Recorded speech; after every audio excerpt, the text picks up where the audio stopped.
दोस्तों अभी इंडिया में इंडिगो की क्राइसिस चल रही है। 3 दिनों के अंदर 1200 से ज़्यादा फ्लाइट कैंसिल कर दी गई है। आखिर इसके जिम्मेवार कौन है? इंडिगो का क्या है? वो आया, सॉरी बोला और निकल गया, और ज़्यादा से ज़्यादा होगा तो आपके जो पैसे हैं वो रिटर्न कर देगा। लेकिन जो परेशानियां आम जनता को उठानी पड़ी, उसकी जिम्मेवार कौन है? किसी को शादी अटेंड करनी थी, किसी को खुद की शादियाँ थी, किसी के अपॉइंटमेंट थे, किसी को डॉक्टर का अपॉइंटमेंट था, किसी को इमरजेंसी थी, किसी को कोई इम्पोर्टेंट मीटिंग था, वो सारी छूट गए। और उन लोगों का क्या, जो फॉरेनर हमारे कंट्री में टूरिज्म के तौर पे आए हुए थे, उन लोगों को जो समस्या की सामना करनी पड़ी, उनका क्या? अगर वो क्या इम्पैक्ट कॉज करेगा? अगर वो अपने जाएंगे, अपनी कंट्री जाएंगे, तो क्या ये फैसिलिटी दिखाएंगे कि ये फैसिलिटी उनके साथ की जाती है, इस तरीके से ट्रीट की जाती है? इंडियन रेलवे की टिकट मिल नहीं रही है, आप एरोप्लेन की फ्लाइट कैंसिल हो जा रही है। इंडियन रेलवे में जाओ तो उससे भी ऐसे भी स्थिति बद से बदतर है। इंडियन रेलवे के भी किराए बढ़ते जा रही हैं और जो भी सुविधाएं हैं वो घटती जा रही हैं।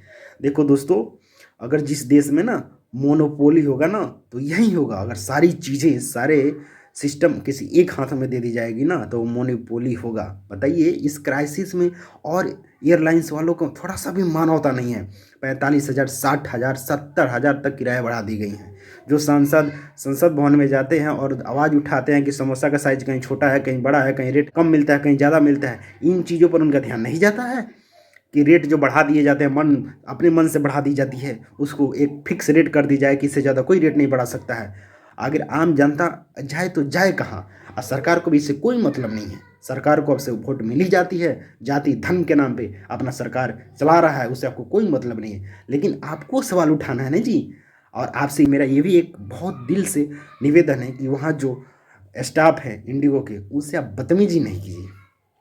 वो भी किसी के बेटे हैं, बहू हैं घर के, तो उनकी इसमें कोई गलती नहीं है। उनके ऊपर कोई बैठा हुआ है, उसकी गलती है। जहाँ आवाज़ उठाना है वहाँ आप आवाज़ उठाइए। तो आप प्राइवेट सेक्टर को समझ गए होंगे, सरकार और कॉरपोरेट के नेक्सस को समझ गए होंगे, या फिर नहीं भी समझ पा रहे होंगे, क्योंकि ये आप लोगों तक जानने की चीज़ नहीं है और पहुंचने ही नहीं दिया जा रहा है। सरकार ये सारी चीज़ों को छुपा दी जा रही है, क्योंकि आप जानेंगे, सवाल करेंगे, फिर उनको दिक्कत हो जाएंगी और ऐसे ही चलेगा। कोई मतलब नहीं, आप लोगों को वंचित रखी जाएगी।